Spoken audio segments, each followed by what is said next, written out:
State Representative Jim Struzzi is on the line with us this morning. Our conversation brought to you by Marcus & Mack, a law firm representing injured people. Last night, the state passed what they call a short-term budget. It will be good through the end of November, basically a half-year budget, and Representative Struzzi on the line to explain to us why that approach. Good morning.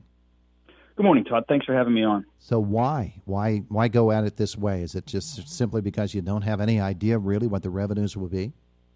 Well, clearly these are unprecedented times, and with the tax payments deferred until July, it really is difficult to project, what kind of funding we will have next year. We're looking at possibly, a $5 billion shortfall in revenue. So we felt that it was in the best interest of Pennsylvania taxpayers, of the Commonwealth itself, to push for a short-term 5-month budget that would provide funding for much-needed essential services in Pennsylvania. We felt that was the best way to make sure that we get through this pandemic, that all of the programs that need to be funded are funded without overspending. Because if you don't have a budget, that can tend to lead to overspending. So we felt this was the right thing to do at this time, fully funding education to ensure that the children get back to school in the fall, funding all those essential programs. But I think it was the right thing to do. Obviously, this is a historical time where we have to look at things differently. And when you don't have the money to pay for all the things that people want, the bottom line is you have to pay for the things that people need. A lot of people nervous, of course, who rely on state funding, and at least the public education sector knows what's coming toward them, and they can make their plans a little bit more solidly. Take me inside the room, if you would, and tell me about the negotiations and how the various sides went about it. Well, I think both sides, even though the votes didn't show that yesterday in the House, I think both sides understand the importance of having this 5-month budget. And you mentioned education. All the school districts are going to have their budgets in place, in July. So how are they going to do that if they don't know how much funding they're going to get from the states? We felt that was important, and the continuity of education for our children is vital, and we really want to push to get the kids back in the classroom, at least part-time or something along those lines. I think it's so important, just having been through the homeschooling experience with our kids, that the kids, they have that in-classroom experience. Most of the programs are funded at a 58% level. Nobody saw cuts. It's basically what you would have received based on last year's budget through November of this year. So I think it's fair. I think that all the fluff and the additional spending that the governor had proposed back in February, obviously we had to take that out. We took out the municipal fee for the state police. We took out the minimum wage increases and things like that really were speculative in nature anyway, as far as what kind of revenue they would generate. And went with the bare bones. Here's what we need to get Pennsylvania to the next 5-month budget. State system of higher education had asked for a 2% increase, and then they wanted a $20 million for over 5 years, $100 million over 5 years, $20 million per year for their state system redesign. Nothing really specific mentioned about them in the release last night. Tell me about them. No, they're going to receive the same type of funding as we did with all the non-preferred, state-related universities, and we have to do that based on federal funding allocations. We're going to look at that again. I really think that the state system redesign is essential for the future of the state system and IUP in particular. When we get back to the drawing board in November, hopefully we'll have a better gauge on where we are with revenues.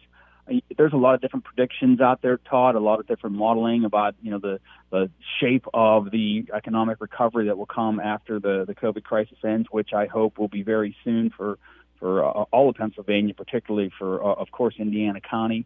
Some predict that it'll be a V-shaped recovery where, if we went down, we're going to go straight back up. Others predict it'll be a W where we go up, we come back down. And then there's also the theory of a U, which is a slower recovery.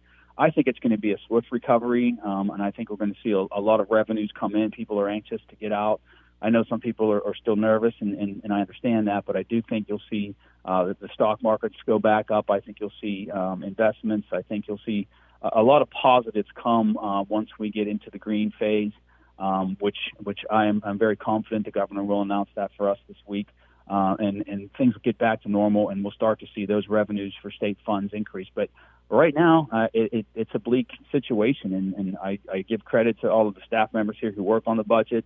Those of us in appropriations had some long discussions about all these different things and the different line items, and this is really I think the best we can do to give the people of Pennsylvania confidence that our economy is going to be stable at least through November. Representative Jim Struzzi on the line with us this morning. There are some predictions that have been made at the federal level that the third quarter is just going to be a wildly successful year as things start to reopen and maybe set some records. Wildest dreams and hopes.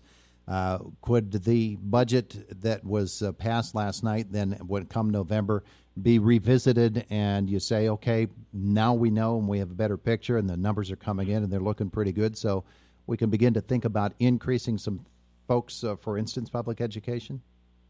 Absolutely, Todd. That is the plan. We're going to look at the budget again in November, and by that time we should have a pretty good gauge on where revenues are going to be. Right now we're looking at a $26 billion budget, significantly less than what was proposed, and obviously because that's only for 5 months. But we should know a better gauge of where we are. We will know, hopefully in a much more positive area, much more, in the right direction, so that we can fund those programs, so we can talk about some funding increases in the essential programs and some of the other programs like the state system redesign and things like that are important for the long-term future of Pennsylvania. Well, we're looking ahead in the week as well, and you and your colleagues are still in Harrisburg. You've already committed to something that we can feel comfortable now about announcing. You and Senator Joe Pittman are both going to be with us on Friday for basically the entire 9 o'clock hour, and we'll even be able to take some callers and answer some questions. What are some of the things that you've been hearing from people about not just this budget, but reopening the state? Because, not everybody can be on board. You know that as a state representative. Right. Not everybody's going to be on board with reopening. They're going to say that it's too soon, and some people will say it's not soon enough. What have you been hearing? The majority of people that are contacting our office want to see Pennsylvania reopened. I got some, a lot of comments last week when they announced that, several counties to the north of us were going to go green and we weren't. And I was very disappointed by that. I was listening to the governor's press conference, my fingers crossed that Indiana was going to be on that list, and it wasn't. People are very frustrated with the whole shutdown, the length of time that it's taken now. We should have been green a long time ago if you look at the data, and that's what I think people need to look at, is we still have only had 89 cases in Indiana County. It's extremely decline in the number in the state as well. And people want to get back to work. They want their businesses to reopen. There's a lot of businesses in Indiana County that I'm very concerned for, small businesses that aren't going to be allowed to open even when we get to green. And how are they going to survive? That's really the concern that I have. And then that's what I'm hearing from a lot of people is they want me to continue to push in that direction, and that's what we're going to continue to do. So actually today, I believe, Todd, today or tomorrow, we are going to vote on the House floor for House Resolution 836. That resolution will, and you and I talked about this last week, will essentially end the disaster declaration. Now, there is some iffiness, and I believe the House and Senate attorneys are working to get the clarification, but there may not be the opportunity for the governor to veto this.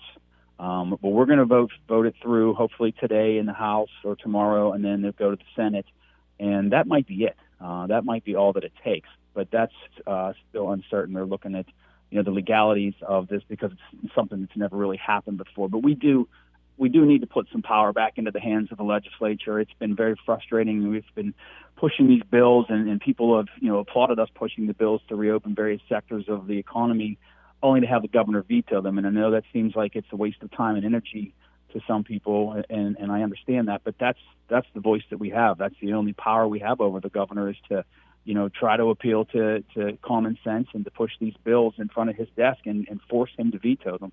But did the governor not last week extend it through September, added 90 days more to it?